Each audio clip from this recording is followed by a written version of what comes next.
Sud Radio Découverte Tourisme, Stéphane Zeremeta. Bonjour Stéphane. Bonjour Jean-Marie. Directeur éditorial des Guides Le Petit Futé, vous nous emmenez en Italie aujourd'hui. Oui, nous partons dans le nord du pays, on part en Émilie-Romagne. Alors on est entre campagne, montagne, mer, c'est vraiment une région qui a plein d'atouts. Alors ils sont naturels bien sûr, mais il y a aussi des sublimes villes d'art, Bologne, Parme, Ravenne. C'est absolument incroyable et puis on va manger très très bien comme partout en Italie. Bon, faut dire que l'Émilie-Romagne c'est la destination gastronomique, on est dans le nord du pays. Nord de l'Italie, c'est absolument incroyable. Alors on a les produits du terroir évidemment dans la région, ils sont fameux. Ben, il y en a des biens, le parmesan, Parmigiano Reggiano, qui est fabriqué dans les environs de la région Emilia et Parme. Bon, c'est vraiment les traditions qui sont absolument incroyables. Il y a plein de laiteries qui sont là, on va permettre de les visiter, de comprendre un peu les étapes de processus de fabrication, c'est toujours bien sympathique.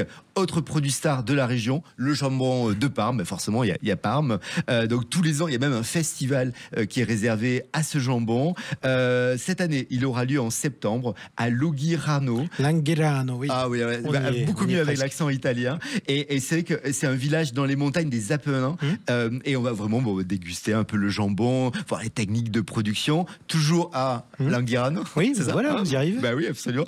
Et donc on a la visite du musée du prosciutto. Voilà, le jambon. Très bien, le fameux jambon. Et c'est vrai que c'est tout un territoire agricole de Parme, des différentes productions. C'est ça qui est assez intéressant. C'est merveilleux. Alors c'est aussi l'Émilie-Romagne, une grande terre d'artistes. Absolument, à commencer par les musiciens. On a notamment Giuseppe Verdi, qui est né à Roncole, non loin de Parme. Là aussi, il y a un festival qui lui est consacré à Parme, à Busseto. Là, c'est au mois d'octobre. Pendant un mois entier, son œuvre est mise à l'honneur.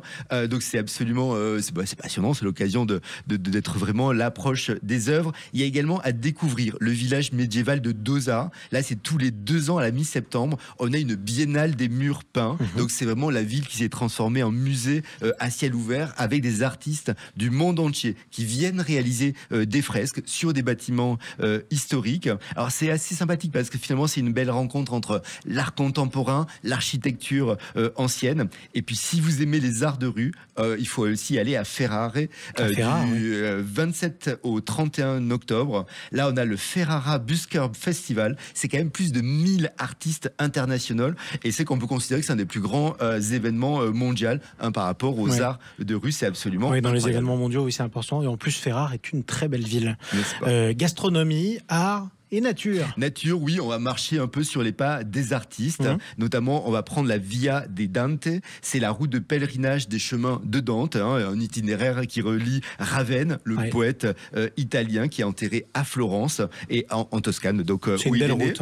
Donc, c'est quand même 380 km. Je ne sais pas si vous voulez les faire, mais en tout cas, il y a toutes ces étapes qui permettent de voir toutes les beautés naturelles et les régions traversées. Toujours pour faire de la randonnée, il y a le parc national des forêts de Casentino, Montefalterona, Campigna. Là, on est au cœur des Apennins, donc on est en frontière avec la Toscane. C'est beau les Apennins en plus. C'est quasiment 400 km², des forêts de hêtres, de cascades, de lacs. C'est vraiment génial. Et il y a des loups aussi. Il y en a toujours. Ils sont jamais partis de là-bas.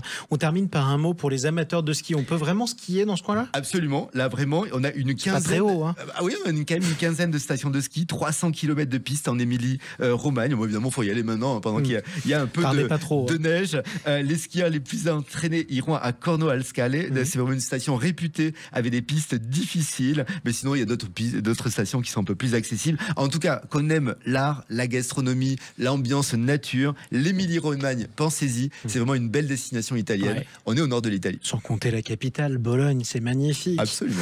Merci beaucoup Stéphane Zeremeta, on vous retrouve samedi prochain. Avec grand plaisir.